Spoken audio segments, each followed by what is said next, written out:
In this video, I'm going to show you how you can see or view all direct messages in Slack.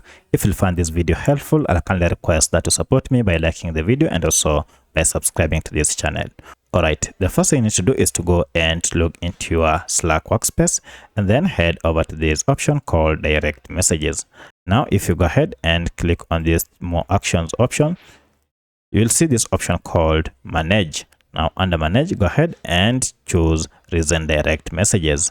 So if you click on this, it will go ahead and highlight all the direct messages that you have had in Slack. From here, you can choose any of the chat groups and you'll also be able to see all the direct messages under each of them or under each individual.